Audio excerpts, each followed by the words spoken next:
Have you ever wanted to derail the work of God? That's exactly what we do when urban missions go underfunded, when they're ill-supported by the local church and the community, or when needy people get left out. We all have a choice to make. As a full-time missionary for 10 years, I've seen this happen in our work. I've felt the frustration of saying no to people that are really in need, people that we just couldn't afford to help. But what's this say to a hurting world? It says three things. People don't care, the church doesn't care, and ultimately, God doesn't care about me. Local mission work is an effective and valuable tool in meeting the needs of our urban areas. But they need to be fully supported and fully funded by churches, by the church members, but also by the community as a whole. I'd like to give you some basic information about how urban missions works.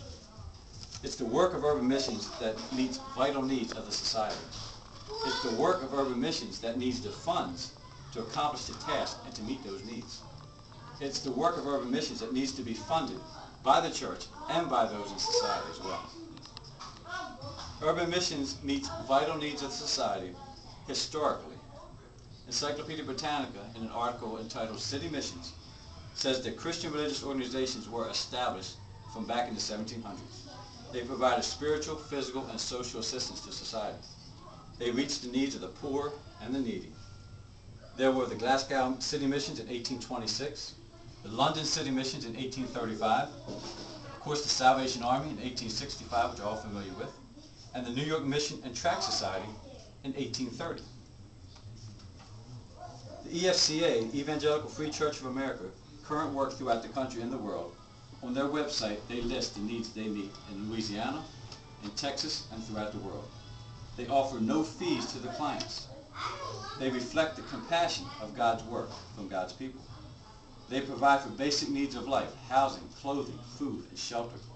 And they meet the needs of distraught neighborhoods and the individuals in those neighborhoods. William Booth, the founder of the Salvation Army, once quoted, "Not called, did you say? Not heard the call? I think you should say, put your ear to the Bible and hear him bid you to go. Put your ear to the burdened, agonized heart of humanity and listen to its pitiful wail for help. Then look to Christ in the face and tell him whether you will join his heart and his soul and his body and all the circumstances in the march to publish his mercy throughout the world." Typical government-funded social programs cannot and will not ever meet the needs of the people in our society.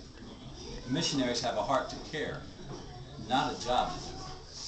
President Bush, in commenting on his faith-based and community initiative program, said the following in July of 2004. "My community and faith-based initiative recognizes the true strength of this country is in the hearts and souls of our citizens. A change of heart will change behavior, and governments cannot change hearts." The CFBI, Community Faith and Community Faith-Based Initiatives, is a vital part of this administration and the programs to help save lives. Urban missions need funds. If you can look at your pie chart, you can see the various funding that a missionary needs. This again comes from the Evangelical Free Church of America in their financial report. It states that an average missionary needs $8,076 per month based on family size and their mission field. Needy people have needs. They have needs for food, clothing, and comfort. But the people providing these needs also have needs as well. Encyclopedia Britannica, in an article entitled Christianity, states again, since the 1700s, churches have worked to improve just the quality of life in general. They've met industrial work condition needs. They've met with prison reform. They've cared for the elderly and the mentally ill. And they've faced the articles of racial discrimination throughout society. Urban missions are not as flamboyant as worldwide missions, so therefore they don't get the media support and they don't get the financial support. They naturally receive less support from society because they're not published. They are underfunded, so therefore a big part of urban missions is to raise funds. Oswald Smith said it this way: "If God wills the evangelism of the world and you refuse to support missions, then you are opposed to the will of God." John Wesley, famous Christian author and famous Christian teacher, said this: "Not how much of my money will I give to God, but how much of God's money will I keep for myself."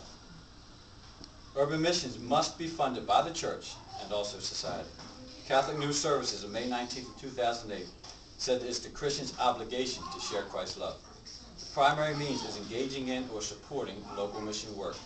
Pope Benedict XVI said that the love of Christ is, quote, a love that must radiate everywhere and reach the heart of every man in society.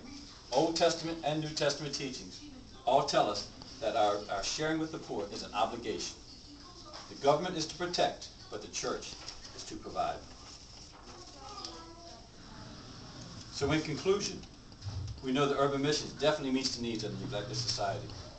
We know that urban missions cost lives, finances, and time. We know that urban missions must have the support of society and the church to be effective. Donald King of the North American Mission Board sending team says it this way in OnMission.com magazine. It's God's call that leads rational men and women to walk on dangerous streets, to talk with colorful characters, and to seek out people of peace in perilous places. Missionaries go boldly to the front line of the spiritual battlefield daily. They are like warriors assigned to take the hill in the name of the Lord. Their very presence begins to penetrate the spiritual darkness of neighborhoods, city blocks, and college campuses. Here's your call to action. Will you derail the work of God or support it? I challenge you to make a point to choose a local mission and commit to support it financially and with your volunteer services today. Thank you.